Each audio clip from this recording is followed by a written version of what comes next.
Now boarding all passengers to the Bassist.net.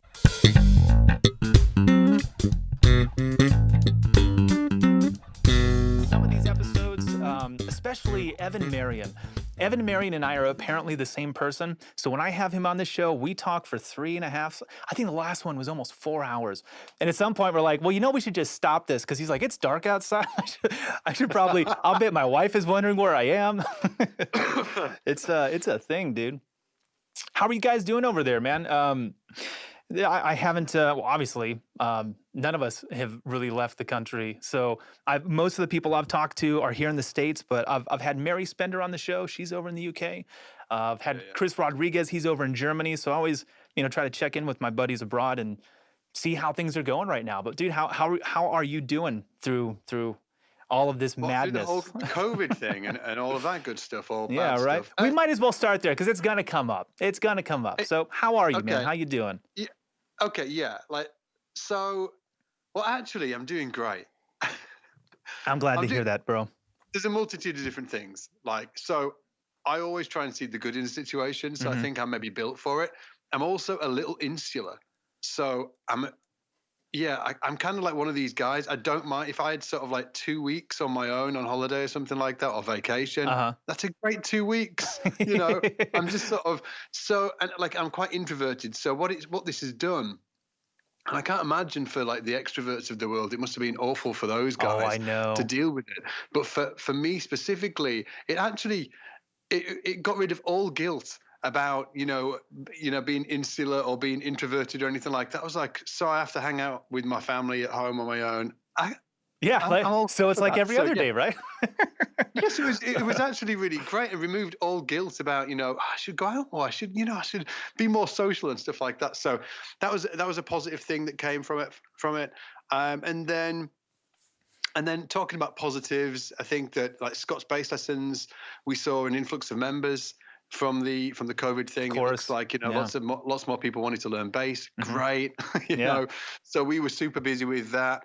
And then other than that, we homeschool our kids anyway. So it was almost like we were a little bit built for it in a way. We've got a good spot, we've got a big garden and stuff like that. So the kids have been, I've got 2 kids, so it wasn't that makes like a difference. They didn't have anybody. Yeah, so it was smooth, man. It's been great. Yeah, all my buddies who have kids and not homeschooled, and now they're home, like they've just been ripping out whatever hair is left, like Homer Simpson. I think it's hard. I think it is hard, and specifically, like homeschooling is a challenge and stuff like that. So if they're not used to that thing, like they're in for a fun 6 months.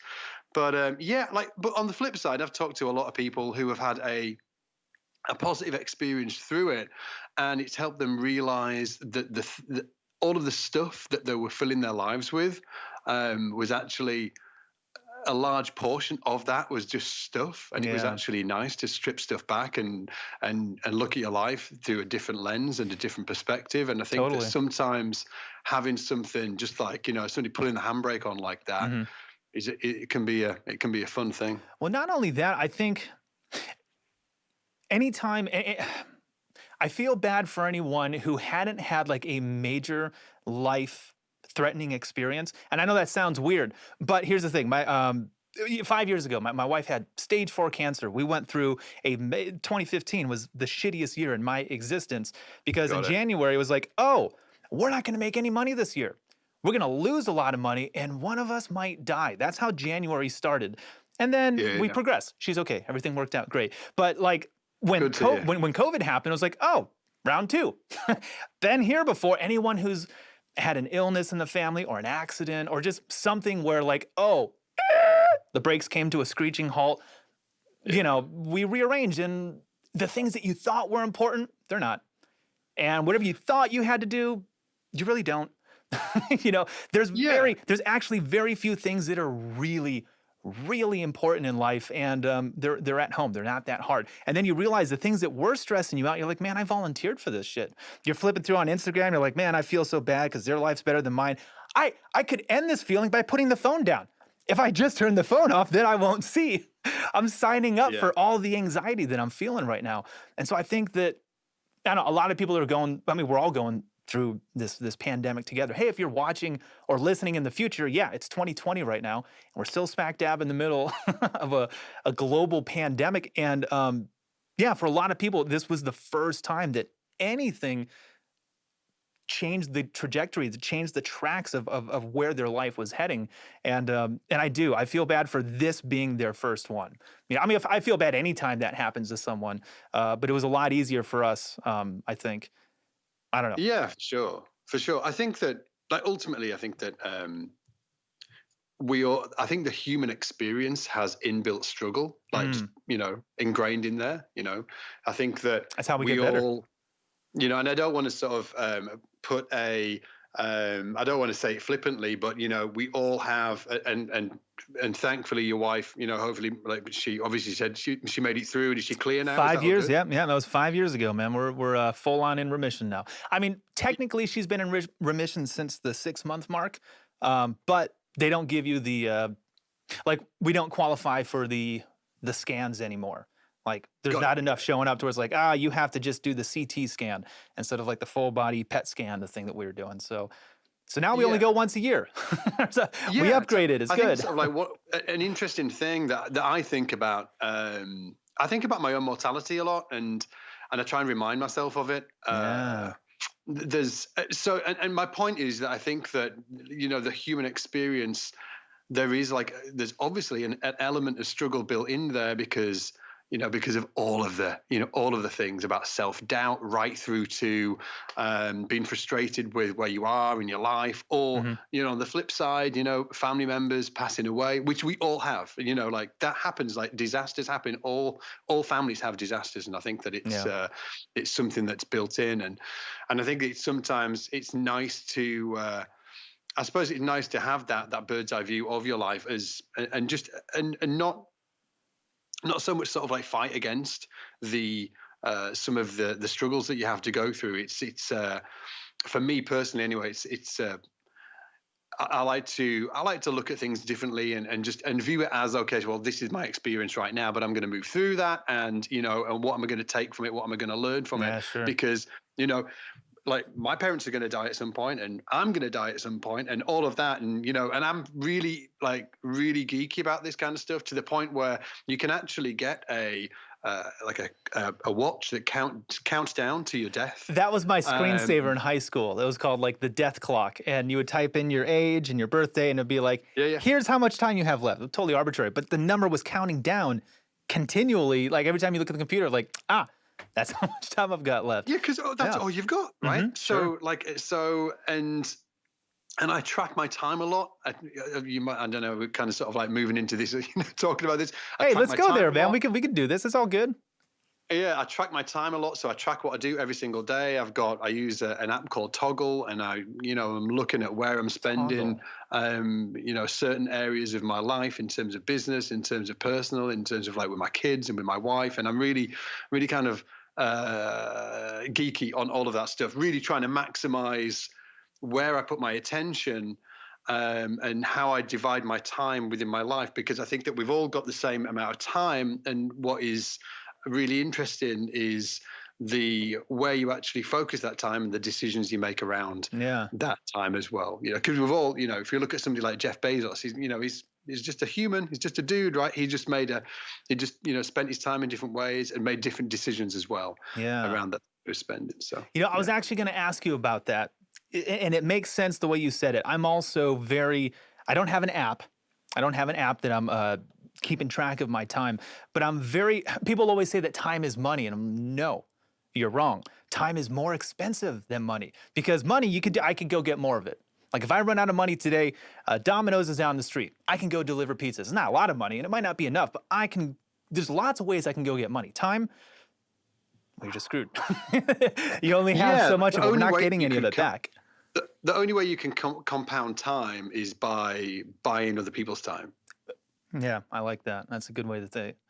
Well, anyways, I realized years ago, I went through this, maybe it was like 10 years ago. I was reading a bunch of business books, the E-Myth, a bunch of Dave Ramsey recommendations. Oh, the E-Myth Revisited. Yeah, that's the one. Yeah, exactly. And it was all talking about like working on your business, rather than working in it, creating a business and a career rather than just doing a job. Because I'm self-employed. I mean, a lot of us are. We're musicians. And we don't ever think of ourselves as being self-employed. We're just like, oh yeah, I do gigs and I have fun. But we don't realize like you're in the same category as a contractor, as someone who cleans pools, as like anyone who owns their own business, musician, you're the same. That puts things in perspective, because if all I do is gigs, I'm not doing marketing, I'm not doing bookkeeping. Like you have to do a lot of the same stuff. And so I started to see my business moving forward. When I was doing those things, I was like, okay, if I apply these principles to my personal finances, not the business, but personal, will I see growth? And yes, we have savings, we have retirement now. Things are looking good. I was like, okay, what if I apply those to my health? And boom, I dropped 25 pounds and I kind of looked the way I've looked for a while. I used to be chunky. I quit drinking. Like everything that I did, like, oh wow, if you just take action in the areas of your life that you're not happy with, you get results. It really is that easy. So I got not as meticulous as, there's no app that tells me what time to do things, but yeah, I have a checklist every day. Like I've got this whiteboard, it's floating around here somewhere, and it's got a list of everything I do every day, because I figured out when I lay my head down at night on the pillow, I know what the perfect day feels like. And it feels like when I check everything off on that on that list. So I'm right there with you, dude. Dopamine, right? Yeah, exactly. It's just, I know the formula to what makes me happy. So why don't I just rinse and repeat that every day? And that doesn't mean my days are monotonous. I have other things that I do throughout the day that are different depending on what it is. But I know that if I at least check these things off, I'm feeling good. And it's simple stuff like brush your teeth twice. Get in some practice time. Call a friend for 30 minutes. I mean, like, it's very basic stuff, but I just know when I add all this together, it equals Jamie is happy. That was a good day. And I've had too many bad days to be like, wow, I could have corrected this with a formula. Yeah. I don't know. I think and just to point out as well, just for anybody like listening or watching or whatever, like I'm really not good at all areas of my life. So even though I track my time and stuff, I'm not saying I'm beasting it. I'm failing all over the place. And I think just to touch on what you were talking about, I think that being really great in all areas of your life. So I think that there's like 4 main areas, right? So like family, health, professional, and there's something else. I can't remember what it is. It's actually really challenging to be like really effective, or at least I find it really hard to be really effective in all areas of my life. So I know I would say that I'm really effective and happy with my, particular day-to-day within my family and my business life. And like that's, in terms of, so it's come to me now, actually. So it's family, health, professional, and social. So being introverts, we both forgot that one. Obviously, yeah, that's the bit that I'm never gonna. What's the one that's not that important? All right, social. Yeah, okay, moving on. Yeah, exactly. So like business and family, I've got that dialed in. Health, I'm pretty terrible. Like I'm not in sort of like bad shape. I probably am. I'm not Hey, you're looking good, bro. You're looking good. You're doing well. I could be a lot healthier. And then the social thing, sort of like so yeah. So I'm just, to your point, is that I think that it is good to have frameworks to use, but I think that just to, if people are listening to this and thinking, okay, I'm, kind of getting into this for the first time, just to set your expectations, and you're not probably going to be, on fire in all areas of your life. Well, and that's the thing. I mean, you're right. Not everything is killing every day. For instance, sometimes I don't practice, and the music part is, because I had to go to the grocery store. Sarah said, we're out of milk. And all right, well, I got to go. So yeah, things come up. And that's the other thing I do too. It's hard because, again, the way that I'm wired, I want to check things off the list, right? I've got a formula, I've got a program, but I've also, this is my saving grace, is that I allow myself grace because every day is different. That simple thing of like, Monday, Tuesday, Wednesday, I do this, I do that, but every day is different. Sometimes things come up, and it's okay. It's okay because every day is different. And sometimes we miss a thing on the list, or sometimes like some areas are trickier because something bad happened or something really, like you can't control life. So I have a framework for what makes me happy. But again, when things come up, I have to let them slide. You know, you gotta be able to roll with the punches. And again, I don't know, maybe that's just something that we bass players kind of do naturally in a sense, you know, because we do that all the time. Every time I go on stage, I'm just rolling with the punches. Nothing's really in my world and what I do. It's not that difficult to try to adapt. Like, oh no, I broke a string. Well, on my instrument, the other three are just fine. I don't have to worry about playing chords, and I can tune up really quick. Like anything that happens, like please oh, don't be the E string. Please right, don't right. be the E string. But like imagine you're a drummer and you break your snare drum. Like, well, which of these tom toms will work? None of them. You know what I mean? Like you kind of I don't know. We can bounce back easy, I think. Yeah, exactly. So for me, in terms of like being every day being like, I try and live my life just like a lot of structure in terms of like what I'm doing every single day. I kind of structure it exactly the same, and kind of that. And maybe that just comes with the territory that I'm in. Sort of like obviously running Scott's bass lessons. We've got a team, so it has to be because we've got, you know, it's not a huge team, but we've got, you know, 25 full-time people. So there's meetings and there's, you know, and decisions taking place. And you called me a professional. I'm a team of one with Universal Monsters behind me. You're the professional, dude. You got a team. I don't have meetings. That's good. I like that, man. Yeah. Killing it. Yeah. So and that's something that I've had to learn over time because obviously I was just you know, I was exactly the same as all my friends. Just, you know, I was just a musician, just a bass player, and suddenly got myself in a situation where, oh, you need to, you know, hire people and all of that thing that regulate, manage, totally out of my comfort zone. But just, you know, and I've been doing it for 10 years, so just accumulated a great team over that time. It actually took me a long time to actually sort of like self-confess to actually start hiring people and figure that whole part out. That was a whole area of self-discovery, of you know, ownership and all of that good stuff. But because of the team and running a team and all of that, you know, there is sort of like a lot of structure in my days anyway. Yeah. So I've got the same meetings at the same time every week, and within them meetings, it goes down the same every time we meet. It's not, we don't go all get online and think, hey, what we're going to talk about. So there's like, you know, there's like agendas so that everybody has a meeting agenda before we get there. So we know what we're talking about and how much time is going to be allocated to what topic, and how, you know, when we leave that meeting, how do we know whether we've got, you know, whether the meeting's been effective or not. And we've answered the questions that we were specifically looking for in that meeting, and, you know, all that good stuff. Did you ever anticipate that it was going to scale this high? No way. There was no plan for this. No way. No way. Not at all. No way. No. Yeah. No. Like I've always been like driven. Like I'm really driven, and I've always been ambitious. Yeah. So like I've been driven, ambitious, and being able to work on one thing, which I think is an inbuilt thing for a lot of musicians. Is that we're actually really good generally at focusing on one thing for a long, you know, for a pretty long amount of time. Anyone who's willing to sit down, and play the same passage hours and hours and hours just to get rid of that string buzz, or just so that my pinky doesn't do that. Yeah, there's something wrong with us. We have too much time on our hands, and we focus on things. Yeah.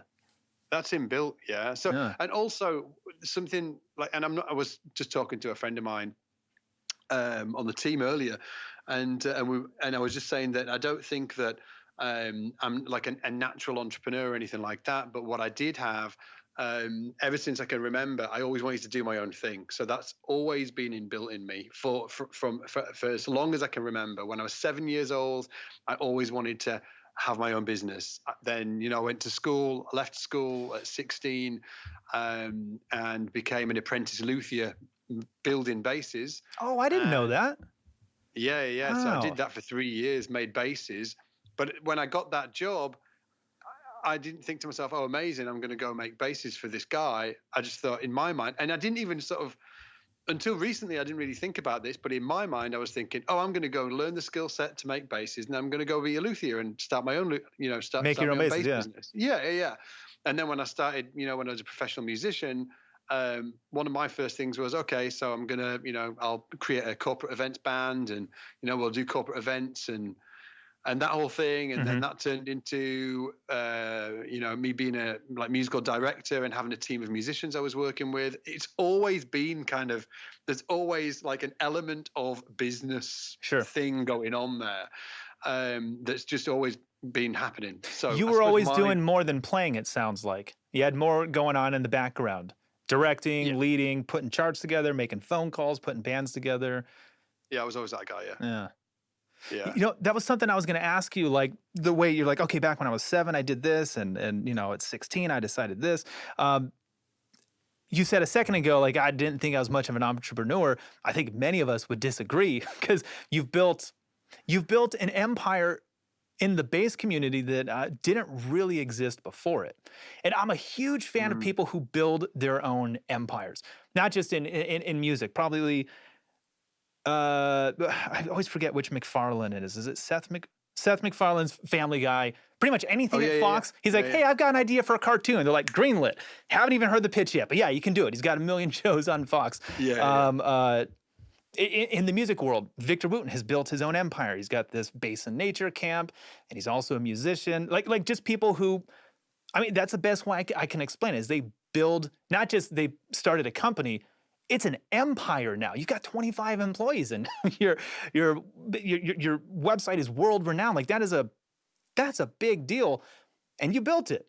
You did it. I know, it was your baby. It was your idea, and I'm fascinated with people like that. No matter what the industry is that they're in and what they're doing, and I'm always curious, like how much of that extends into other areas of your life, or did you have that when you were a kid? Were you the one making the lemonade stand and they were selling it for $0.25 and you're like, I'm going to do it for $0.10. That way I can make twice as much money or whatever, I never had the confidence to do that when I was a kid. Oh, never me neither. Had the confidence to sort of, so I had this sort of like inbuilt, need or want to be able to build, I suppose just do my own thing.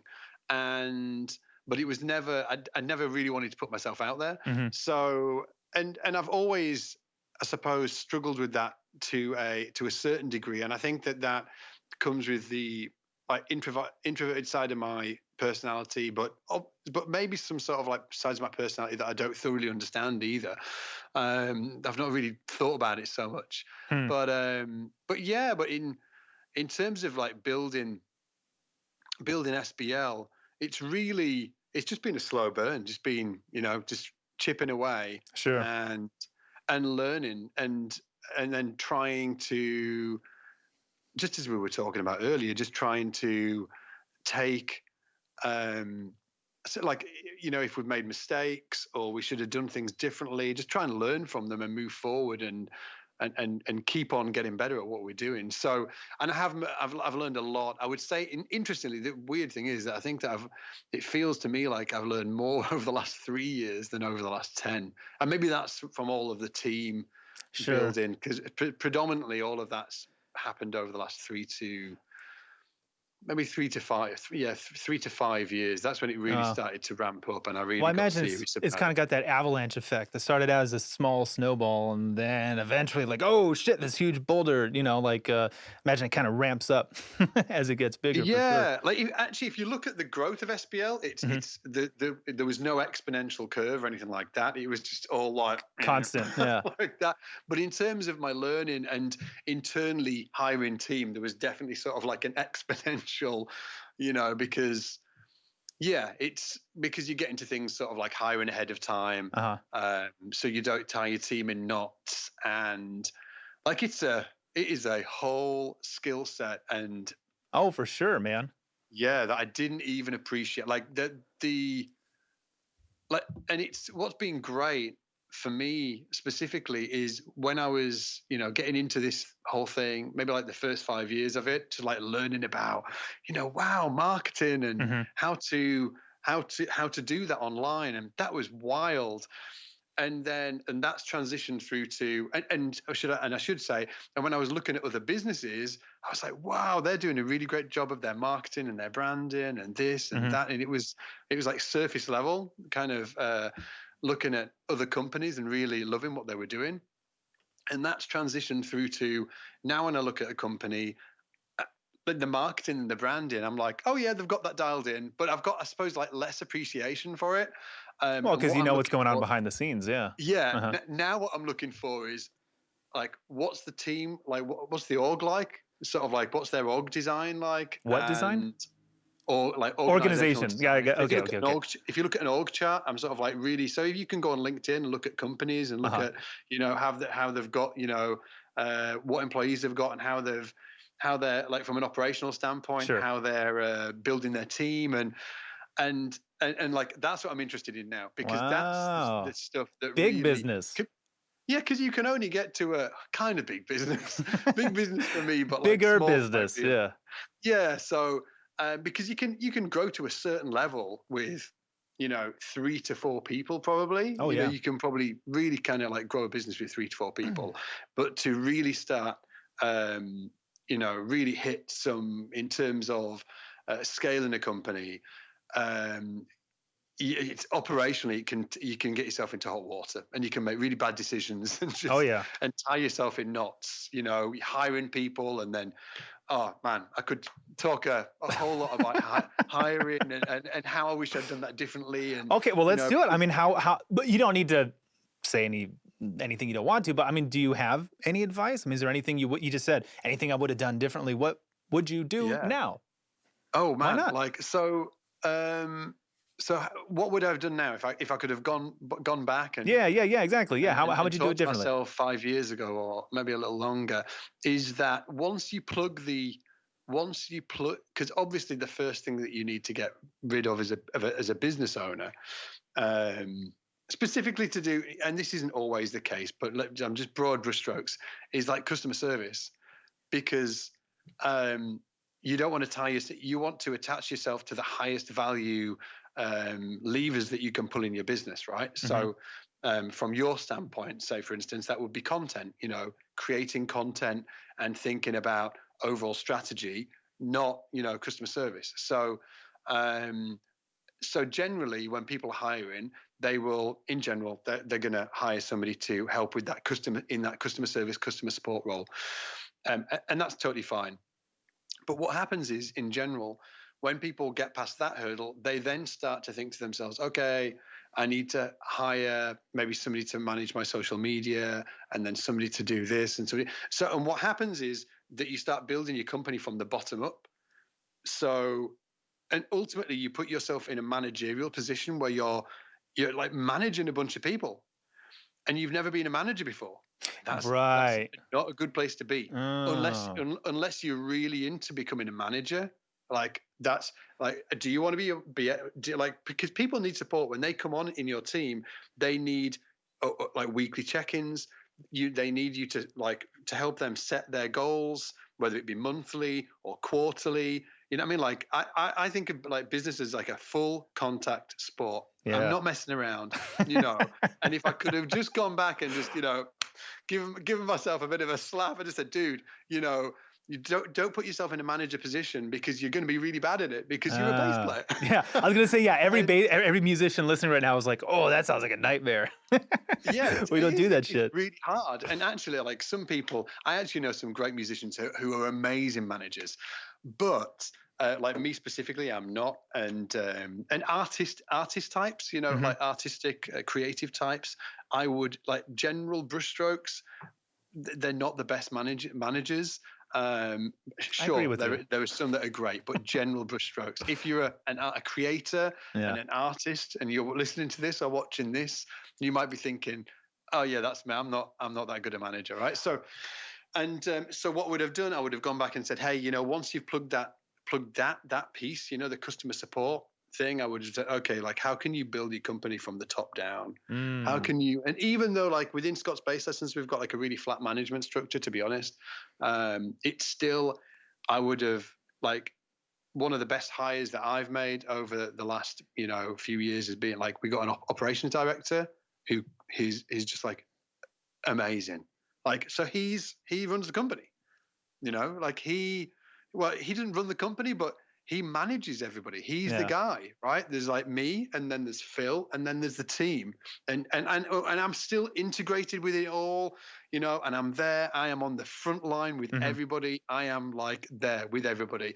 But in terms of what are the, you know, quarterly goals? What are the monthly goals? What are everybody's like OKRs? So like, you know, Did you like, say you know, OKR? key results, objectives and key results. Gotcha. And like, are we sort of like, are the KPIs like key point indicators? Are they on point? So like, is the email list being built fast enough? Are we on point? Are we tracking it? You know, all of that stuff, all of the million different things that can be so messy. He's got that. Okay, he's good. Whew. He's got the guy. So Yeah. So a lot of people will need that guy. So Yeah. if my or girl, so my advice would have been to find somebody that can really help you on the operations side of the business. And it's not easy. It's Of really course. not easy to find that person. I'm sure you got to find someone who would do it the way you would do it, and then better. Or I'm sorry, do it the way you would intend it, get the results you intend, but actually know what they're doing, because I wouldn't. Yeah, the key part to it. So like I'm in business masterminds and stuff like that. Oh, So, nice. and everybody talks about it, right? So like, you know, finding that the yin to your yang, as it is, from a business perspective. For anyone who doesn't know what a mastermind is, at least Scott, tell me if I have this correct. Business mastermind is sort of like in general, a small group of business owners that will get together and talk about their businesses. So it could be a group of anywhere from sort of like 3 or 4 people up to 20, 30 people. And it's like, how do you do payroll? Oh, I do this. Oh, what service do you use? Oh, well, once a month and just kind of share best practices. Yeah, exactly that. Yeah, exactly that. I think the first book to speak about that, or the one that always gets cites, is Napoleon Hill's Is it Think and Grow Rich? I think so. He was the guy that that talked about masterminds. I think the examples he uses sort of like Andrew Carnegie and those chaps back in the day when they were rocking the steel or whatever they were doing. And I think so. Yeah, but so getting somebody on the operational side, and if anybody's thinking about doing that and how to do that, you want to find somebody that's done it before. The reason why you want to find somebody that's done it before, it's critical that you find somebody that's done it before. So this, unless you're a friend of you, this isn't finding somebody that that is organized. Yeah. You know, this is you're trying to find somebody that has a track record of doing this, because you're essentially going to, you know, give them the keys somewhat to your team, and they're going to help grow that team. So it might be. So in our case, our operational director, he is, you know, helping us with the hiring roadmap. He's really looking at the finances and who do we hire next, and you know, all of that stuff, right? So, and my experience over the last few years is there is a vast difference between hiring somebody that's done it before and hiring somebody that has the skill set to do it, but not might the not have done it experience. before. Because and it's, I'm not going to say it's it's just, you know, black or white. You have to do this and you can't do that, right? So it's not that, but just being aware of what you're getting yourself into. If you hire somebody that's done it before, it's going to be a lot smoother, because they're going to come with a lot of methodologies that are built in, and a lot of structure and a lot of frameworks that they're going to use. If you hire somebody that hasn't done it before, the danger is that you're going to end up on a Skype call discussing what project management methodologies you should use, and hey, should we track KPIs? And oh man, I mean, like, yeah, you don't need to be on those calls. And yeah. I've been there. I've done that. I went through 3 or 4 years of that specific meeting cycle. What KPIs do we need, and what software should we do, and project management software, should we use Basecamp? Should we use Asana? Should we use Trello? Should we use Monday? Should we use Reich? Like, I've done them all. Okay, and your favorite is? The guy trying to figure it out, right? So you need to sort of like unplug yourself from that. So without kind of sort of like flogging the horse. Sure. Yeah. So build a company from the top downwards to a certain extent. Obviously, it's Yeah, like I said, another guy who's built his own empire in the finance industry. His name's Dave Ramsey, and one thing he'll always say is, when it comes to hiring, take your time and hire right. I'm pretty sure in his hiring process, the final, like once you've made it through the labyrinth and you're at the point where Dave's ready to give you the job, you go out to dinner with his wife and she's the one who goes, yeah, I feel good about this one. Like that's the final, like you come into the family basically, or nah, this dude's hiding something. He's saying this, but he means that. Nah, start over. Start the whole process over. And it's like, if you do that, the hiring someone, losing them, and then hiring another person is way more expensive all the way around than it is to just hire the right person the first time. And now we're good.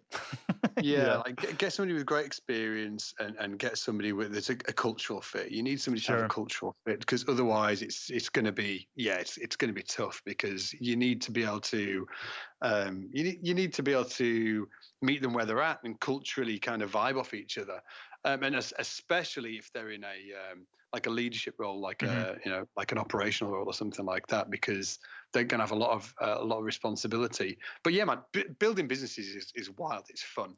Well, you know, and it's funny too, though. I mean, everything you've said so far, if anyone's listening and they're a business owner, or if you're just a musician, all this shit still applies. Like, yeah, I don't want to hire someone who just got out of school and they have tons of knowledge, but they haven't toured yet. Well, I want someone who's seasoned, not because maybe he's better or worse than the grad student, but I'm going to feel more comfortable because this person looks more comfortable, because none of this is new to him or her. They've been through the ropes. They know what they're doing, or playing a gig or whatever the thing is. Like, yeah, I'll take someone who's experienced over the person who's technically better, but like they've never played this big of a gig before. I don't know.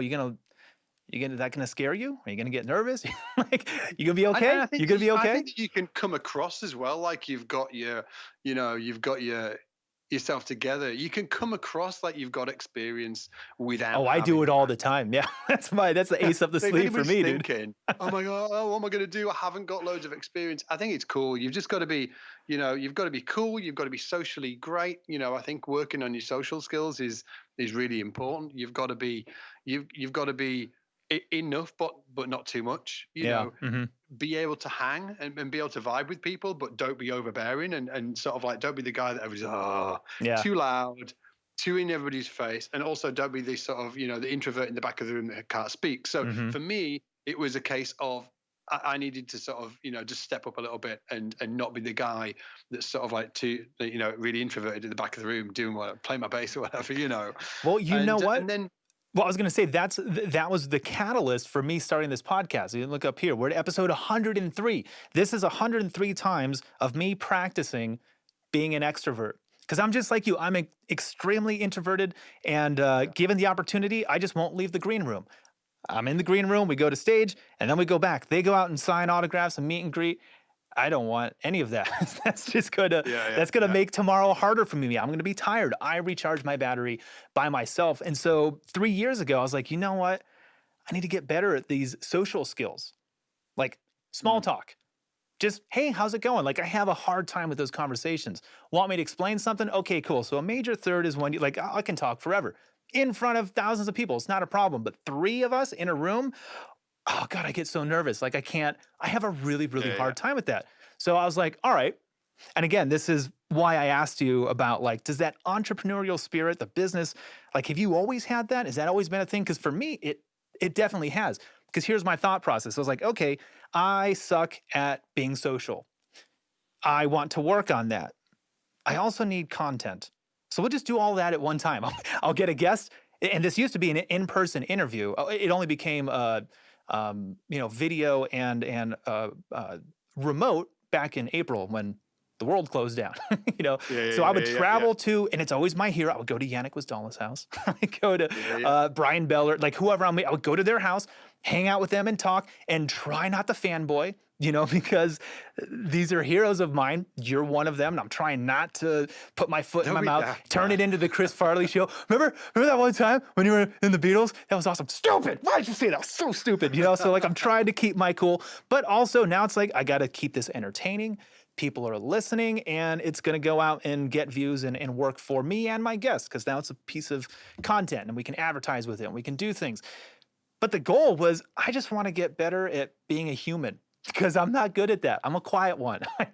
I don't talk that much. I am the guy in the back playing my bass the whole time. And like you just said, you got to be kind of in the middle somewhere. You don't want to be too upfront, and everyone's like, he's way too much of a personality for me. But I'm also the one that you'll never remember, you know. So I have to man, I don't try know, to man. come out of my shell, you know. You're vibey, dude. You've got the vibes, man. Because of 103 times I've practiced this, I'm getting better at it. But man, go back and listen to episode 1. It is rough. It's not a good one. I don't believe you. It's never as bad as we think.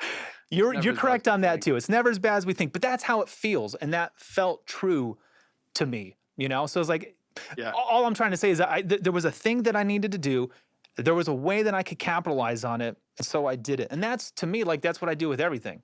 I need to wear clothing, so I might as well wear my own shirts. You might thought it said Jameson. It says Jamerson, and it's decked out with a bunch of, I think it has his signature on it and shit too. Like, if I have to wear a shirt, I might as well wear my own. That way you might buy it. Absolutely. You know, so like everything I do, like how can I capitalize on this in as many ways, which I get from Yannick Gwizdala came onto my radar years ago, and I would see him setting up GoPros at all of his shows, and he's always recording.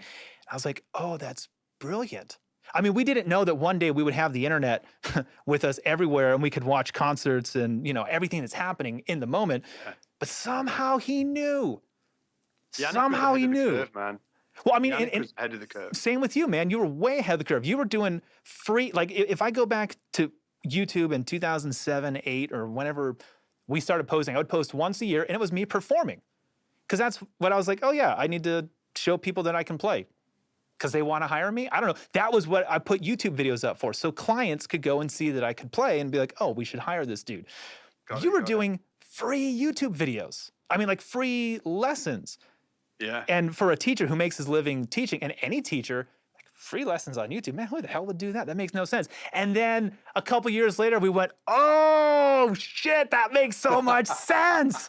Why? And now, like, and now that's the thing. So you saw that coming. Yannick saw film everything, upload it later, and now that's what he's doing. Nobody has tour footage. Yannick said, I talked to him like 2 days ago. He said he has every show he's ever played since 1999. He has it either the audio recording or GoPro footage or whatever he's got. He should put it up online. That'd be amazing. He's working on it. Like every day he's putting together a couple more clips and throwing them out there. But again, just like who would think to do that? And so for the past 5 or 6 years, that was me. Every show we played, if it was a dive bar or we're on tour, like I'm setting up GoPros and trying to get a board feed. Now I run the monitor console, and the interface the board doubles up as a recording interface. So on the laptop where we're running tracks and all the stuff, I can multi-track record the show.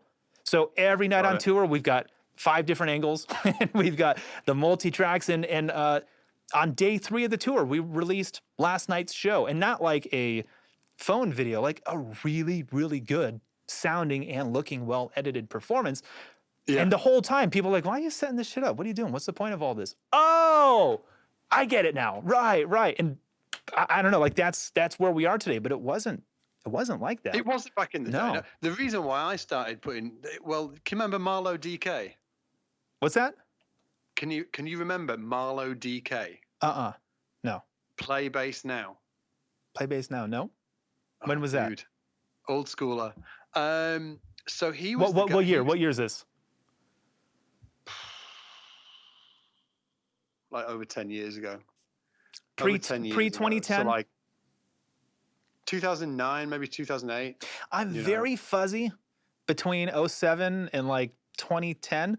I drank a lot during those years. I don't drink anymore. That's why. Me too. And so like, like my drinking years are just like, ooh, from age like 20 to 26, I really don't remember much. It's kind of a blurry memory back there. Yeah, totally worth it. I think I had a good time. I'm told I had a good time. No, but I really don't. So what he said, like, if it's like, was it that time? Yeah, I probably wasn't coherent enough to know what you're talking about. Yeah. But sorry. Well, Marlo DK was the first bass YouTuber, really. Like, he was the first guy. And he's got, I think, like he got up to about 100,000 subscribers, and he was posting daily videos. So he was actually the first guy. And I was thinking I got this thing called focal dystonia, which is what I have to wear glove on my hand when I play. Like focal dystonia, it's like a neurological disease, and that affects the movement of my hands. So I had to take like a hiatus of like 6 months to recover Oh, wow. from, and I've still got it now, but it was just sort of like, it was dire. I couldn't even play. I mean, like Mary Had a Little Lamb. It was like, I literally couldn't play. Wow. And so in that time, I can remember thinking, okay, when I get back playing, what am I going to do? Because I might not be able to play professionally anymore. I might need to teach. So I was looking online, and there was this dude called Thomas Rizal, who's from Denmark, I think. And he had a great YouTube channel, Marlowe DK, MarlowedK, if you want to check it out. Go find it, yeah. And he was just getting like a lot of traction, had, tens of thousands of subscribers at the time. And I just thought, well, maybe I could maybe I could upload lessons and then monetize them somehow. So emailed Marlowe or Thomas. I was like, hey, I'm a random guy from the internet. Nice. I'm a random bass player. Of course. Here's what I'm thinking. And he was kind enough to reply as well, which was amazing. And if it wasn't for this email, I might not be sitting here speaking to you, which is wild. I love them sort of like moments in life. Yeah. So I've got two of them. great. I've got two of them that I can remember. Yeah. Oh man, I've got loads. Nice. I've got stacks of these moments. And Excellent. anyway, so he emails me back and he says, you know what? I understand you needing the money, you want to monetize, etc., etc. Just don't sweat it yet, and just put a line in the sand and just think to yourself, I'm going to create cool content, put it on YouTube for a year, and then I'm going to figure out that money bit. And I was like, maybe dude's got a point. Maybe he's been doing this, and he was the biggest guy, and he had a really, really great website. A lot of people like great web traffic to that site. Wow. And I just took a leap of faith and thought, he knows more than me, so I'm just gonna take it and run with it. So I did. And that really was the birth of the YouTube channel, and why I started uploading free lessons is because he was just like, dude, just don't sweat the money thing yet. Just, build. What he was really saying, and he didn't actually say this, I'm paraphrasing, but nowadays what people would have said is build the community first, figure out that content strategy, blah, blah, blah. And then, figure out how you're going to monetize that later. I think it's either Seth Godin or Gary Vaynerchuk, but one of them has a book called Permission Marketing, which was written in the late, who was it? Seth Godin, right. And it's basically social media marketing, but it was written in like 99 or 2000, like before that all happened. But it's pretty much the strategy we're all talking about, which is give, and then ask. Or jab, right. Jab, right hook. That was another book. Yeah. Well, that one came out after the social media had hit, but like basically the same book, 10 years apart, and same thing. Like he saw it coming. Seth Godin actually invented commercial email. Weird. Wait, really? Yeah. He's a super smart. Well, everybody knows he's a smart dude. Yes. If nobody's read the book, if you're interested in business and marketing, you should read the book Purple Cow as well. I think I have that one. No, I have the Big Red Fez. There's some book, like all these books, they have the weirdest titles. Like, I've heard that one. No, wait, that's hippopotamuses don't know how to swim. Like, what does that have to do with anything? I don't know. Yeah. Purple Cow's great. It's actually not his favorite book, but it's a really great book for anybody that wants to get into it. But that's how I got into the whole YouTube thing. And then basically, man, they were the old days. They were great. I wish YouTube was like that. Have you checked out? I really miss like the old, how that, how the algorithm used to be. Yeah. Well, I mean, it was the Wild West of YouTube, and now it's established. It's become a thing. How much have you looked into Twitch? I haven't looked into Twitch at all, actually. And the reason being is that I'm a big fan. Same reason I've not really looked into, there's method behind the madness, right? So the same reason I haven't looked into Instagram Reels or whatever thing comes up as it, like I'm a big believer of doubling down on what's working. Yeah. And just currently we've just got stuff that's really working for us. So to look at another platform would possibly, now I'm not saying this is 100% the case, because it might not be, but it has the danger there to sort of like dilute our attention from Sure. No, of other course. areas of the content strategy that might be working for us. So For those of us I who are think like that- a one-man operation, that's our Achilles heel. It's like, oh yeah, I produced this video, but now I got to do the Facebook version, the Instagram version. I got to do the thumbnail for all the things. It's like, to release one piece of content could take you 2 or 3 hours on your own, depending on how slow your internet speed is. You know.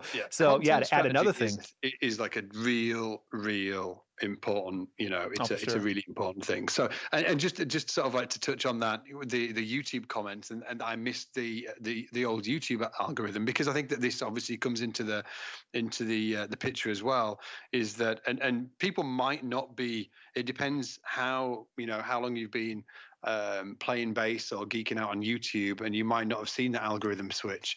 But what happened, and it wasn't one algorithm switch, it's what's happened over a bunch of time, is that in you know, like 10 years ago, or even 5 years ago, to be fair, you used to be able to, as a creator, I could upload a lesson onto YouTube, and it could be say something like beginner walking bass lesson, part 1.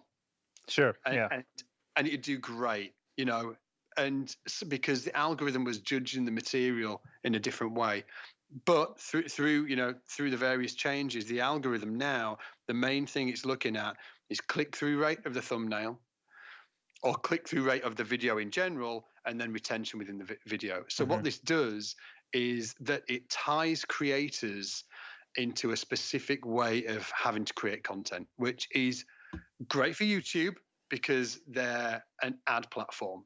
Super important to understand that. They are an ad platform. So Right. their algorithm is dialed into that, you know. It's not an educational platform. Right. They know that. It's hard for us to sort of like stomach that. It's not an educational platform, because if somebody uploads walking bass lesson for beginner part 1, nobody's going to watch it, because the algorithm will not share it out. Because in today's climate on YouTube, you need a whiz bang thumbnail, and you need a crazy freaking title. You'll never believe what happened. Never Yeah. believe 10 steps to what, all of that Yep. BS, right? That Yeah. everybody has been ushered, you know, and obviously there's edge cases. There is edge cases, right? But in general, everybody's being ushered that way because of the YouTube algorithm it's dialed in for that. It's looking how many people are clicking through on this 2-inch square. Yeah. So what does that strong arm all creators into doing? Having to give them, you know, it's basically what they did is, from my perspective, in a way, they turned the thumbnail into a tabloid newspaper. Clickbait. You know, Yeah, it's like it's like BuzzFeed. Where are they now? People. Yeah. Yeah, exactly. So unfortunately, that's what's happened with the thumbnails and the titles. And then the content itself has also, because YouTube is an ad platform, they I suppose I was going to say the KPI, but it's not the KPI. But the indicator they're measuring is retention to the video. Sure. So let's think about 2 different formats. One long form lesson that's going to be teaching, you know, some amazing stuff. It could be Matt Garrison, okay, so bass god, teaching one of my favorites, how to navigate the neck using these really fantastic exercises. Okay, so that's version 1. Version 2 is somebody who has chopped up the content, so there's loads of jump cuts, and it's not really, the information isn't really going to teach you anything amazing, but it's going to keep you entertained to the end of the video, possibly. Okay, what video is going to win, right? Obviously yeah. Version 2, right? So it's probably shorter and not as in depth, and you didn't get as much out of it, but you'll watch 5 of them. Yeah, exactly. You can't really deliver really fantastic education on YouTube anymore, which sucks, I think, for me anyway, because that's where my roots were. I just, you know, did lots of geeky lessons about, you know, melodic minor substitutions, which I could talk about for hours, but you know, YouTube's not the place anymore for that. So here's why I asked you about Twitch, because I think it is. I think Twitch. You think possibly got Twitch to do. Twitch feels like what YouTube used to be, and here's the reason why: it's not ad driven; it's community driven.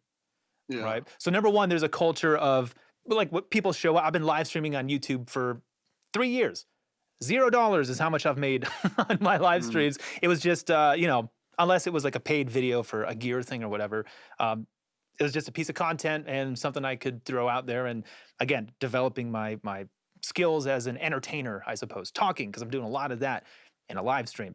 But Twitch, I don't know, I made $400 or $500 in 3 days just in donations and subscriptions. Because the culture in YouTube is, well, I'm just going to show up and watch. And you probably see the chats, they're not that active. And if they are, it comes and goes. But mostly they're just there to sit and watch, entertain me next. Like that's YouTube. Twitch is the exact opposite. They're there to support. They're there to be a part of it. And they're talking to you the whole damn time. And while you're playing, you can't so what I've been doing lately is I do song requests. A lot of people do this on Twitch. But I have a certain way of doing it where you can request any song. Any song. Usually when people do song requests, there's like a song list and you can choose one of 500. You can send me anything. Dirty Loops, Between the Buried and Me, country, I don't care. If I can't play it, you'll watch me sweat and eat shit for 3 minutes and that's cool. But if you subscribe to my channel, which means I get $2.50 from you, woohoo. But if you're a sub, what I'll do is I'll play the track as if I was the bass player coming up with my own part. And at some point, when I latch onto something, I'll stop it and go, okay, so here's what I just did, and here's the reason why. Listen, do you see what the hi-hat's doing? I'll back it up. You see the hi-hat and the snare? Nice and tight. So what I want to do is, I'll just explain, which when you have 50, and there's like 40, 50 people, they're watching, and they're engaged, and they're learning as if they were in a recording studio with a studio musician. Stopping and talking, okay, and then next. And it's all improvised, obviously, because I don't know what the songs are. I don't know what I'm gonna play. 99% of it's all new to me. So it's really cool for my ear, for my chops. It keeps me entertained because it's different. And for someone who's been playing bass for 2 months, to see that 5 hours a day, Monday through Friday, like we're gonna see some amazing musicians once Twitch platform picks up. Yannick is over there, I'm there. I know, I think Periphery, Testament, there's a handful of musicians, man. But the crazy thing, and this is why I keep telling everyone, like, I think Twitch is the future for music, because if I go on YouTube and I type in bass, you will never see my face. I'm gonna get buried. There's too many. If you go on Twitch and you don't even type in bass, just type in music, you'll find me. There's only a few hundred of us. Yeah. There's very few people on the platform, and it's built for connecting an artist or a gamer or a dancer. I mean, like whoever it is, doctor, a video game coder. It's connecting them with a fan base who is like 500% into what you're doing. You know what I mean? It's totally different than what YouTube is now, but it reminds me of what, again, 07, 08, 09, back when it started, I was like, Old oh, school, yeah, man. yeah, I think, yeah. but again, with Twitch, it's live, and there's also, the way I keep explaining it, it's like the MLM. It's like a pyramid scheme. It's like the MLM, multi-level marketing company of music. You know, it's not, it's kind of confusing, and it looks like, what are we doing with emojis and bits? What are channel points? What the hell's going on? You know, but I like that concept though, right? That gamification of learning, I think, or that gamification of community. I think that's really good. That's what Twitch is. It's a game. It's a game that you play with your audience. And if you're going to use music or video games or whatever you're going to use to play your game with your audience, I mean, who doesn't want to do that? You know? Yeah, like I think that, like ultimately, I think that if I was, I think it depends on where you are in your where your business is at. I think so. Sure, of course. It would be. I would absolutely, if I was just sort of like exploring different platforms, I'd be all over it. Mm-hmm. But I think that it depends. So like if somebody's listening to this, I think they should be mindful of is it and also. Yeah, basically sort of like whether they should be doubling down or whether they should be experimenting. Yeah. And then the secondary thing, what was the other thing I was going to say? Darn it, it's gone. Happens to me all the time. Yeah, it happens to me too much. Every episode I'll forget exactly what I was saying as I'm saying it. Yeah, I think that it's partly of like whether they should be doubling down on something else or whether they should be experimenting. And if they are experimenting, I always like to This will be different depending on where you are as well in your business. I like to sort of like diversify where my time is spent. So, instead of going all in on one platform, if I had a deep gut feel though that this is the place and this is where my audience are going to be, I'd probably hedge and just go all in. Well, and that's the thing. Yeah, the audience isn't there yet. Yeah. Yeah, that would be my other question. Sort of like, but you said you sort of like you've earned some revenue off it, so it's promising in some way. Here's the thing. Depending on what business model you've got, right? Like that would. I'm thinking, it would depend on sort of like what's the business model strategy over the next 12 months. So there's like one thing. Are you sort of Are you what's it called? Pinching money off Peter to pay Paul or something? Are you sacrificing? Are you getting money now? Right. But that's going to sacrifice revenue later on. Do you know what I mean? Sure. So, do you want to sell online courses, or do you want to do a membership subscription, or do you want to, or you're not sure yet, and all of that stuff? So I'd be kind of, and I'd have to know more about it to think. Like what do you do? Is your thing? Are you doing a membership or a selling programs? Yeah, so I have a membership site, and the YouTube channel pretty much funnels into that. If you watch a lesson video, you'll end up at the Bassist.net at some point. But the cool thing about Twitch, or at least the way that I run it, is the same way I'm recording this and doing all my live switching right now, I do the same thing when I'm Twitch streaming. And sometimes I'll play something or say something that's quite brilliant. I'm not tooting my own horn, but I'll be like, ooh, that's a YouTube video that actually now I don't have to film. I already did it. I did it live with my audience, but I took 15 minutes to do it. So hit the stop button on record and then chop it down to 6 minutes and then film some parts where I'm like, okay, so on Twitch I was streaming and this crazy thing happened, and then I'll show you the crazy thing. And then maybe I'll elaborate more or show you more of the clips. So actually, for me, same thing here. Capitalizing on things in as many ways as I can. So I do the Twitch thing and I make the Twitch money in that moment. Yeah. And I'm trying to turn that into as well. Yeah, repurpose it into other lessons, into other YouTube content, social media content and whatnot. But there was something I wanted to say about the audience. And this is something I did not realize, never even thought of, because my whole career of being online, I've targeted bass players, or at least musicians. And probably just musicians who like bass. Like come on, who's going to come to my channel if you're not one of those three people? But on Twitch, what's been happening lately is I'll just be like, hey, how many of you know me here from YouTube or something else that I've done? And if there's 30 people there, like 3 of them will digitally raise their hand. I'm like, oh, really? Okay, so where'd you guys all else come from? We're just here on Twitch and we typed in music and found your channel. Like, how many of you are bass players? Just the 3 that raised their hands before? Like, wow, so most of you are regular people? Like, again, it's because of what I'm doing, playing your songs, and people find it's usually like some anime or something from a video game is what they're requesting. But yeah, I've never heard it before and I'll play it. Come on, it's all the same shit. It's a whole step moving up 3. Like, I've heard this song before, basically, and like, oh yeah, I could do a finger tapping thing. It was like, whatever the thing is, you're going to blow their minds because they're not musicians. They don't get it, but it doesn't matter. They'll still show up and they'll still watch it. And I was like, oh my God, this is like, I've created a radio station essentially, and people, I never thought of my audience being non-bass players and non-musicians. So on YouTube, no one is going to find my video or search for it or watch it if they're not in that category. On Twitch, people will just go in and there's categories, kind of like Spotify, rock music.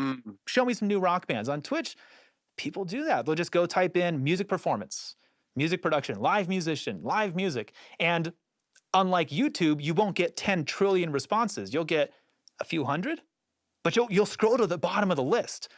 You'll get to the end of it and you'll find me. And so they do. And so that was like, I never thought of that market.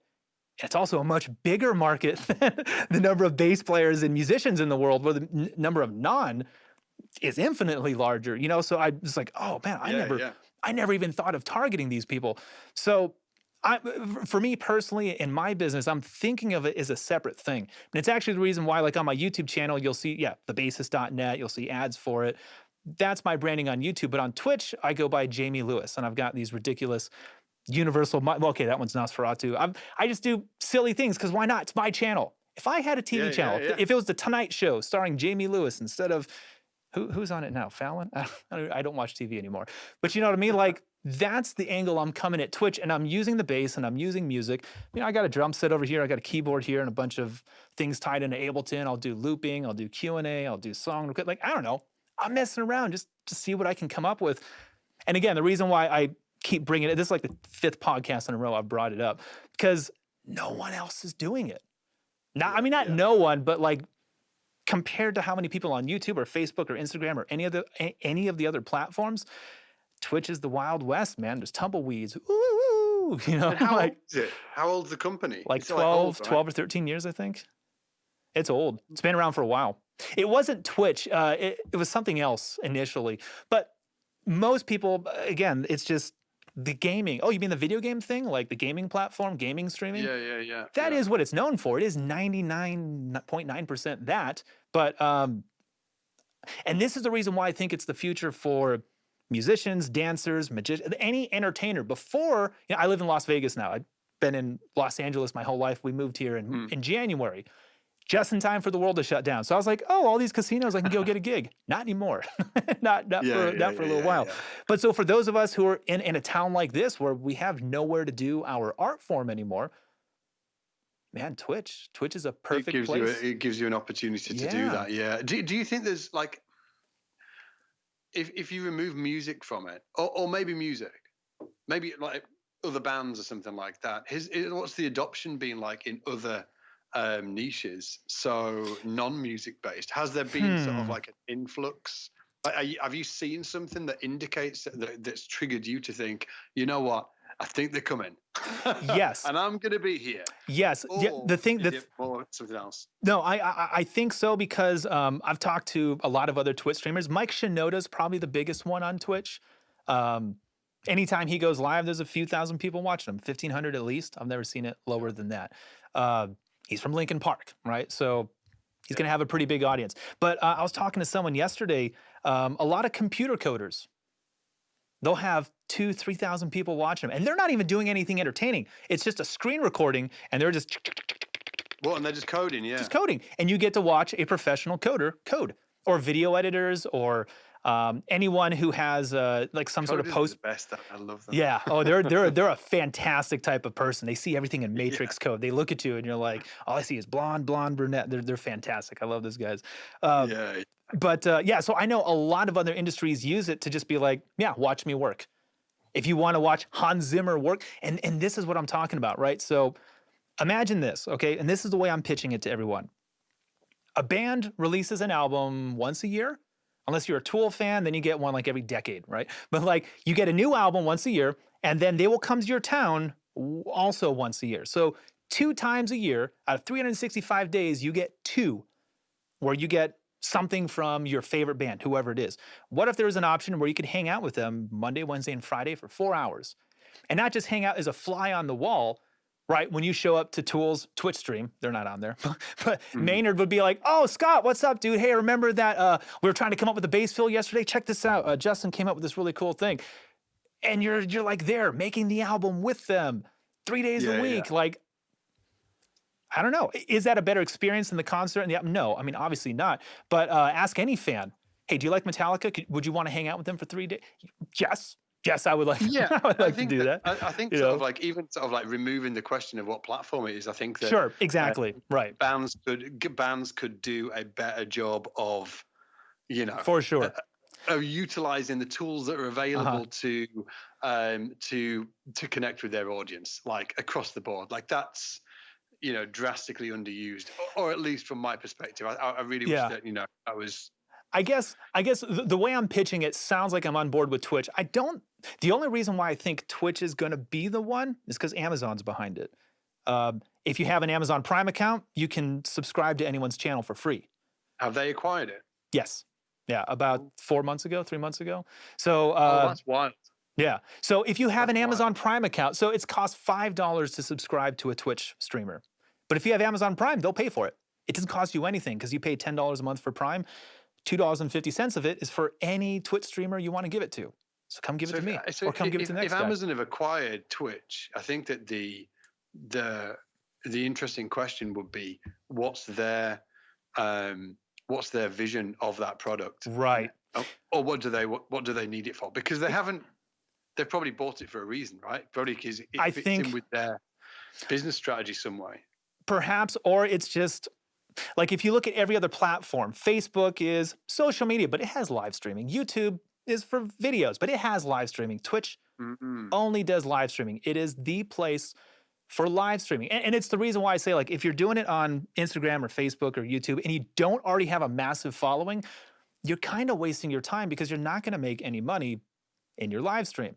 Whereas on Twitch, you will make money. It's the culture is one of support rather than showing up and consuming, basically. So I don't know if Twitch is going to be the one. The Amazon definitely makes me think that they have a big advantage, but something like it. I think that model of come hang out with your favorite band or be a part of the record or whatever.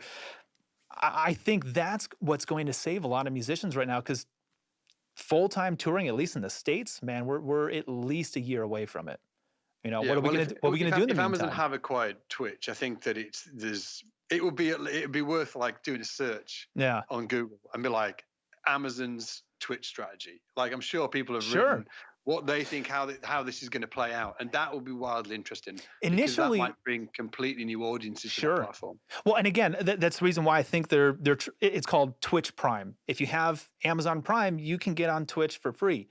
And, you don't get hit with ads because, again, it's not really an ad-driven platform. It's a community-driven one, So, I don't know. It's so interesting. It really is. It's what's also interesting is that just people aren't hip to it yet, or they're kind of like, I don't know about Twitch. It looks kind of crazy. Again, it's like a pyramid. If I'm like, all right, so check out this business. You just get 2 other people, and then they get 2 people. You're like, sounds too confusing. I'm really not interested. That's what Twitch sounds like. But if you, this is what I tell people: go on there for 1 hour, check out gamers, check out musicians, just see what people are doing on the platform. You'll be like, this is unlike anything else that's out there. It's really, really an insane platform that, again, it's 12 years old. There's tens of millions of people using it. And again, talking about that audience again, they're all 14 to 20 something, early 20s. Like, these are people who aren't going to find me on Facebook because I'm not on TikTok. So if you want to secure that younger audience, Twitch is where they're at. And they got mom and dad's credit card, and they'll throw you bits all day long. You know what I mean? It's a special thing. It doesn't exist anywhere else, at least not now. I think that ultimately, I think that right now where Twitch is, I think that, and this is only with me sort of like surface level knowledge of the platform. Oh, I have surface level knowledge too. Yeah, I'm not that smart. Well, you've got a lot more deep knowledge than I have. But I think that if Amazon if their strategy is to do something much broader with it, I think that their first hurdle would be to decouple the Twitch is for gamers. I think that's exactly. That's like, MO. What should we do next? Decouple it from that game. Now for Twitch, that might be, pre-acquisition, if they've been acquired, pre-acquisition, like that was great for them. That's probably what they wanted. They wanted all of the gamers to understand this is the platform for me. Mm-hmm. Whereas, like, if Amazon acquire it for a broader thing, that they might need to decouple that, or maybe they just want the software for something. I'm not sure. It's really interesting though, because it could be. Yeah. Initially, I thought it was like, you remember when Google Plus surpassed Facebook, but not actually, because like if you have a Gmail, now you have a Google Plus. So like technically, it's the biggest social platform, but nobody ever used it. And so when Amazon first acquired Twitch, it's like, that's what they're doing. Now they're bigger than YouTube for live streaming, but not actually, because everyone who has Prime now has a Twitch account. But I don't think it's that. I think they just see it as a gold mine. I don't know. Yeah, I could be wrong. I will look at that tonight. Once I've got the kids in bed, I'll be like, okay, Amazon acquires Twitch. What's the strategy? Here's the thing. What you're going to see, if you just go there, you're going to find like a 12-year-old kid with 9 trillion people watching him, and he's playing drums. He's going, oh my God, you guys are so awesome. And the screen's lighting up with emojis, and he's going, thank you, 405792. You guys are so great. It's ridiculous. And this kid's making $20 million a day probably. And you're like, oh, what have I done with my life? what is going on? That's why I say spend an hour. You're gonna see the best of the best and the worst of the worst, and that will pretty much give you a great litmus check of what's happening. I'll check it out. On Twitch. Check it out. But if anybody's listening as well, just like you should, like everybody, if they want to be growing a business online and stuff like that, this is just sort of like it's overall content strategy, right? So it just experiment. Just for anybody watching, experiment. Look at different platforms. It could be Instagram. Like some guys are doing a great job of Instagram. Some are doing a great job of Facebook. Some are doing a great job of YouTube.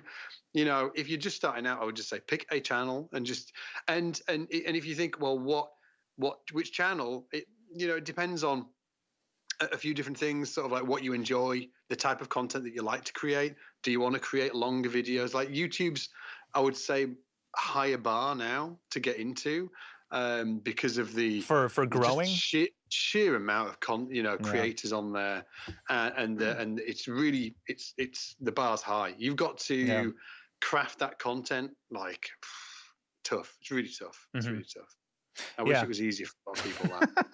I really wish it was. I wish it was a lot easier, because it's pretty brutal now to grow a YouTube channel. But some people have done it. Like Rick Beato's done a really fantastic job. Adam Neely's done a really fantastic job, and like specifically, I think Adam Neely's a great example of somebody and something that I talk about in the team, like our team, a lot when it comes to content strategy is format of video is everything. Like format of the content. If you put the wrong format on the wrong channel, I'll give you a direct example. But if you put the wrong format on the wrong channel, it's going to actually harm the rest of your content just because that's how the algorithms work, right? So, for instance, if somebody's live streaming on their YouTube channel, that will directly, in general, it'll have a negative effect on the rest of the channel. I don't know why, but that's the way the algorithm works. Wait, say that last part again. If you do what, it'll harm the channel?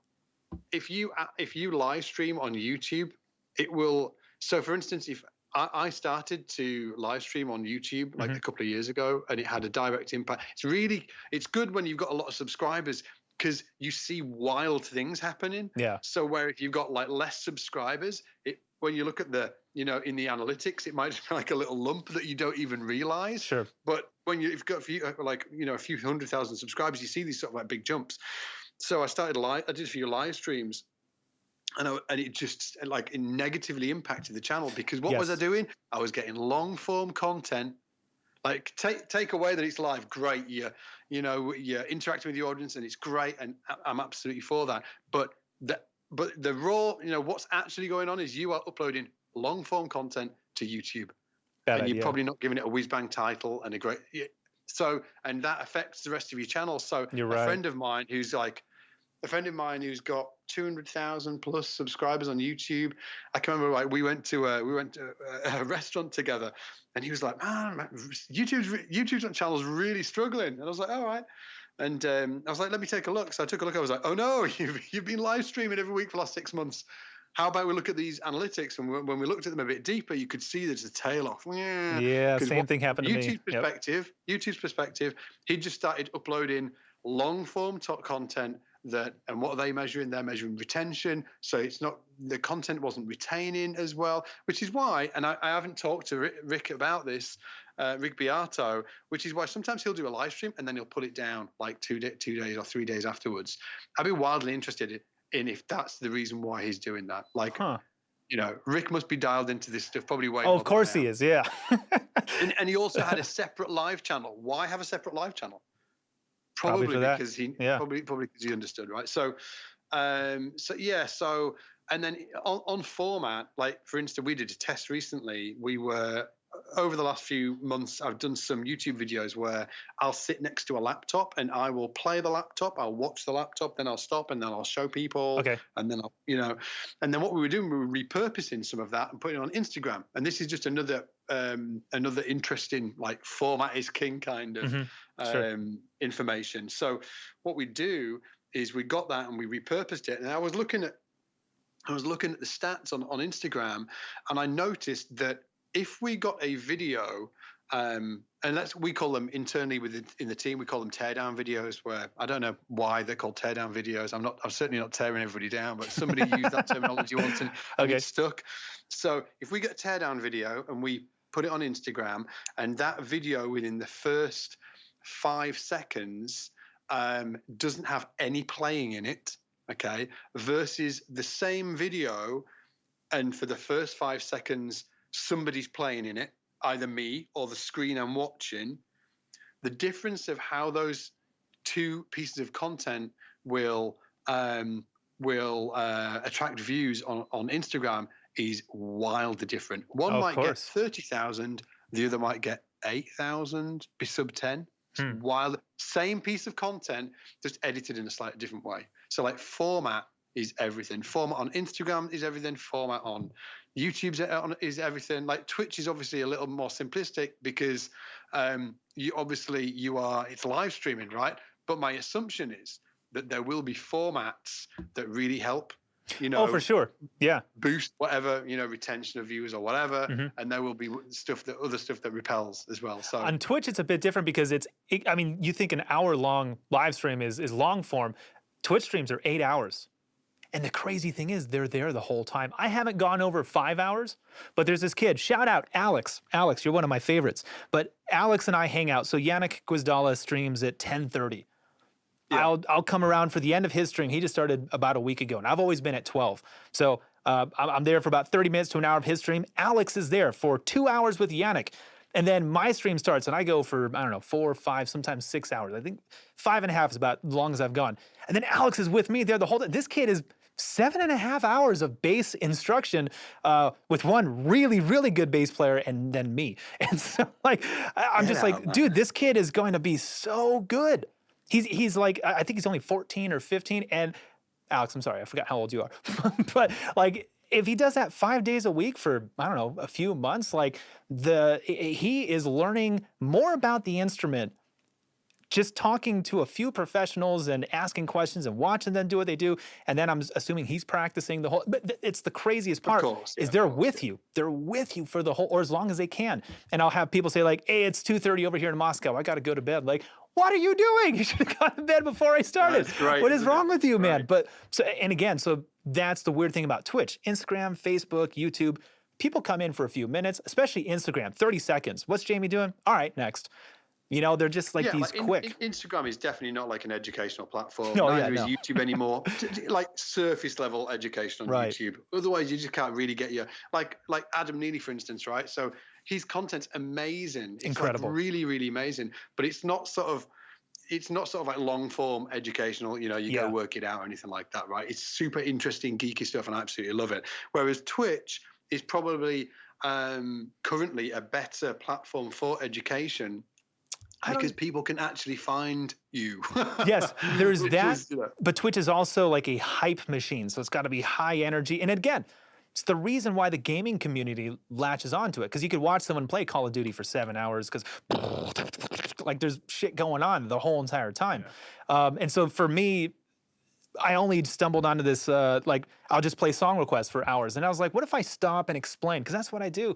I'm an educator. I'm a decent enough player, but teaching is what I've been doing for a long time, and I can explain.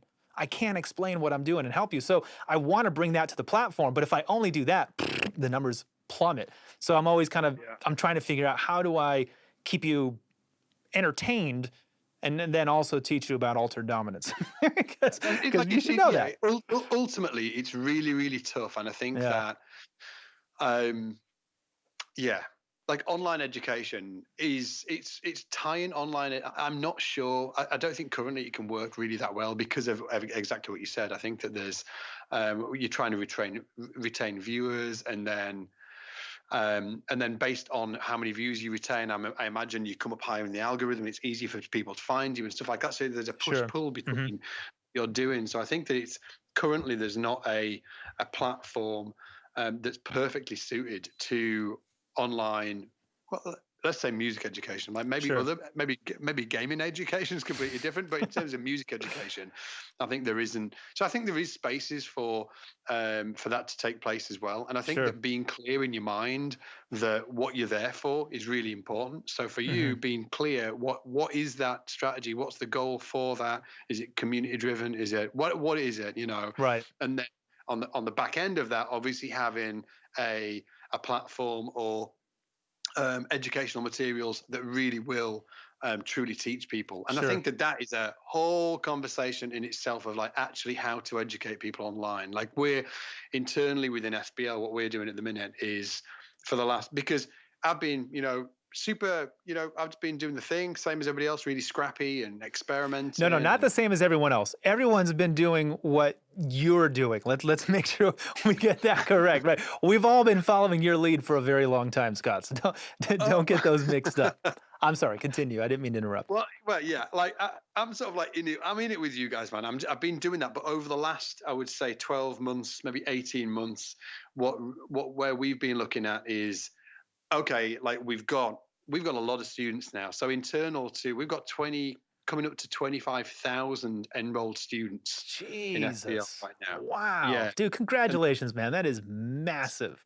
Crackers in, yeah. Congrats, That's dude. not been through the platform. That's like currently Wow. we have got 25,000. Well, coming up to 25,000 students. That's so great. And then we're on trajectory to hit 50,000 by the end of 2021, which will be one of the like biggest learning platforms of any instrument in the world. So That's crazy.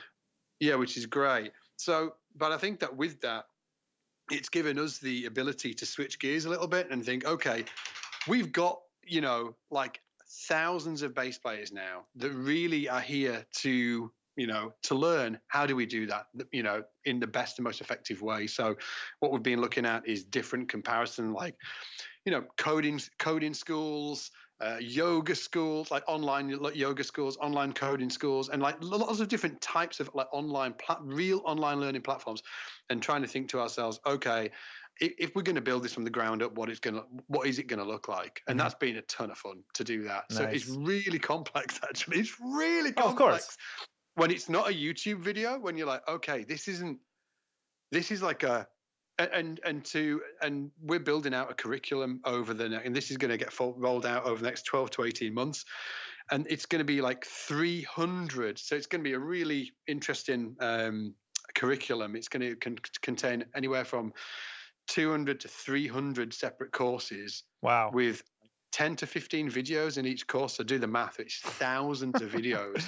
Jeez. So, and what we're looking to do over the next 18 really to 24 months is really interface that with technology. So making sure that we're not just a content dump. So, if I was explaining to my mother what I did, I'd probably say, hey, we're the Netflix of bass. That's what I say, yeah. Perfect, yeah. yeah. The Netflix of bass. But what people actually don't want is the Netflix of bass. Sure, What yeah, you're right, people really want is they want you to meet them where they are as a student and understand who they are as a student. And then they want you to put them on a learning pathway that is going to give them the content that they need, the right content at the right time. So just doing that is really hard, giving somebody the right content at the right time, but also then giving them sort of like ways to measure themselves through that process of learning. And using, from our perspective, using technology to better that. So when they haven't logged in, making sure that they're getting automated messages. Hey, do you want to come back? It looks like you've just left this course. Ways to earn badges, ways to earn points, ways to make the learning experience actually better than it is now in terms of like all platforms, right? So what we're trying to do over the next sort of 18 to 24 months is really sort of like build that out. So build out this huge vast curriculum of content, but also doing it in a way that it's wrapped up in technology in a really smart way, so people can really sort of like have an interactive learning experience and really measure their process, understand where they are as a player, make it fun, and all of that stuff. So that's sort of what's in my mind at the minute. And for anyone like my audience is small enough to where I'm able to like through Twitch, I have relationships with the people that are watching, and they'll ask questions like, hey, I'm having trouble with this thing. But like, hey, send me a video right now. And then I go to a screen record and we all watch the video together. I'm like, oh, okay, here's what's happening. You're bouncing too far away and that's the reason why your fingers are missing the string or whatever. Check out this free video of mine. I highly recommend you go through this whole series. It's basically leads development. I have my clients right there in real time with me. I can suggest things for them. They already know me. They already like me. They're already right here. Here's another free thing that'll help you. And if you really want to take this up, like I recommend these 5 lessons here. You can subscribe and get all of them, or you can buy them a la carte. Like it's a direct sale. Like I can basically turn you into a customer instead of just a casual viewer. But again, because the platform is small and my audience is small. I mean, if I had 25,000 students on my site, I wouldn't be able to provide that to everyone. Obviously, no single person probably could, but you can still get that. I mean, not for you, but for anyone who's listening, you can still offer that with the audience being smaller. So I just keep telling everyone, a lot of people think there's too much. It's too much out there already. It's too convoluted. And like, honestly, I don't think there's enough. I think there's way more of us that can be doing this and offering your version of it, your angle, the way that you come at it, because you're going to get something different depending on who it is. And that's the beauty of all this. Do you like the way Anthony Jackson sounds? Go hang out with him. Go study with him. Yeah. Right? I mean, there's nothing holding you back if he has the platform, you know? Yeah, something that we've been talking about internally is because also, like, obviously we're student focused, right? So, but it's also like, how can we support the bass educators, people that are bass educators, people who want to be bass educators? Like, how can we do a really great job of supporting those guys as well, and giving those guys like a true platform to build communities within, and to be frank, like, we haven't, like, I'm not sure what the solution is there, but I know that it doesn't exist right now. So I know there's definitely like an opportunity there. I know that there's a need for it. Like, to teach people how to teach, or teach people how to grow a student base. Not really, no. So, so for instance, like, do you know Lefebvre, Tim Lefebvre? Like, yes, so Tim's of course. got a Patreon. Tim's got a Patreon, and there's like a few guys that have got Patreons, right? But it's a little disconnected. So they might not, like, has Tim got a YouTube channel? No. He kind of got one with Rachel, his wife. You're right, yeah. But it's sort of like, it's not, that channel isn't sort of like, he's not in front of a ton of bass geeks, right? So how do we, so let's take Tim. He obviously wants to do something he wants to build a community. He wants to show share his knowledge and stuff like that. How do we create a platform for guys like Tim, but also guys that might not be even creating anymore, or creating yet, as it were? Sure. Like, how do we have to create some sort of platform for those guys so they can plug into our student base? Because, we're going to be 50,000 people by, and like, just to put this in perspective, just so everybody's, because people might be thinking, well, 50,000 people is not that much, like, some people have got 1 million people subscribed to them on YouTube. It's a lot. There's a big difference between like a student base that you are servicing. So they pay us every month, and they want serviced for that, right? Customer service, yeah, exactly. There's a huge difference between that and subscribers on YouTube. So 50,000 people is a lot of students. So so the question that I'm throwing about my mind at the minute is, how do we actually help the bass community and the bass tutors in as a whole as well? And I haven't figured it out yet, but I'm playing with that sort of that question, because I think that it's, and another interesting thing just to throw in as well is that on the media side, traditional media side, I think from the collapse of traditional media, the magazines and stuff like that, and obviously they're not all collapsed, but people aren't consuming that information in the way that they used to. I think that's also put a lot of strain on the manufacturers, and really how they get in front of their audience, because because like Facebook ads and like Instagram ads and these kind of, it's not as clean as it used to be. It's hard to show them, if you do this, look how much money you make. And in the traditional market, I mean, they had pie charts and graphs, and you could market, you could chart that stuff. It's harder. It's harder. It seems like it would be easier. Right? Yeah, let's take Ken Smith, for instance, right? A company that used to be absolutely, and the quality of their instruments obviously is absolutely top notch, world-class, for sure. Right? Let's just sort of like put that out there. But in terms of like, it's so much harder for a guy or a small company like that now, because what are they going to do? Like, where they're not going to put their ads in magazines anymore. So does that mean that they need to start thinking about content strategy and like, so there's Yeah, this huge hole being left where the collapse of traditional media and the support for smaller manufacturers, like that happened at the same time. Yeah, yeah, So right.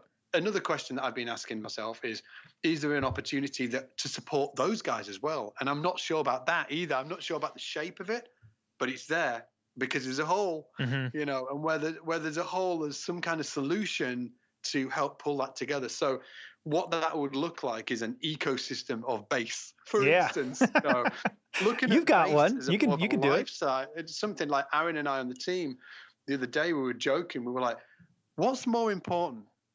Is that we have happier bass players or better bass players? Like, what is actually more important, better bass players or happier bass players? And there's a multitude of angles to look at that. Sure. And ultimately, at the end of it, I was like, maybe we're actually building a lifestyle business. I'm not sure, like, you know, because if it was an ecosystem, it would be more of a lifestyle business. Yeah, you're right. Supporting the students, supporting the tutors, supporting the manufacturers. I don't know. Yeah, you're Who right. knows? Jamie, you're right. I'm gonna have to bounce, man. No, it's no. I know you got to get going. Scott, thanks so much for being here. I really appreciate it, man. Like I said, you've been a huge influence, not just on me, but countless bass players. Not just with your playing, but like I said, the example that you have been leading on YouTube. You've been at the forefront of a lot of important things that I don't know. We wouldn't be where we are today if we didn't have your example to follow. So, I mean, thanks for being on the show, but also, dude, just thank you for over decades of hard work, probably going all the way back to when you were 7 and 16, and, you know, wanting to be your own business, be your own boss. It paid off. It paid off, and the community thanks you for it, man. Absolutely. Well, man, like I absolutely. Well, first of all, like huge thanks to you for saying that. It's really, really kind. And but secondly, I just want to say, absolutely, let's do this again. Oh, for sure, man. Can we do it every quarter? Bro, well, yeah, we have guests come back all the time on the show. We're only at episode 103, but yeah, I'm shooting to hit 200 by the end of next year. So we're at the end of Q3. We're moving into Q4. all right, yeah. So I'll hit you again. We'll talk November, December. I'll get you around Christmas time. Absolutely. We'll do a Christmas episode. And secondly, I want you to say that you're absolutely killing it. I absolutely love what you're doing. So thank you so much, man. Not only from a content creating standpoint, I think you're doing an absolutely cracking job. And one thing that shines out, I think, is the quality of content that you create is stand out above the rest. I really, really love it. Thank you. And then on top of that, you're a badass player as well. Come on. Thank you, Scott. I really, really appreciate that, dude. Thank you, man. I'm honored. Thanks. Well, thanks so much, man. And I'm looking forward to, when did you say November? Let's do it in November. Okay, yeah. We'll make it happen again, dude. Absolutely. Dude, thanks so much. Watch your step, everybody. Dudes, take it easy. Bye. Woo! Thank you for choosing thebassist.net. And don't forget to watch your step.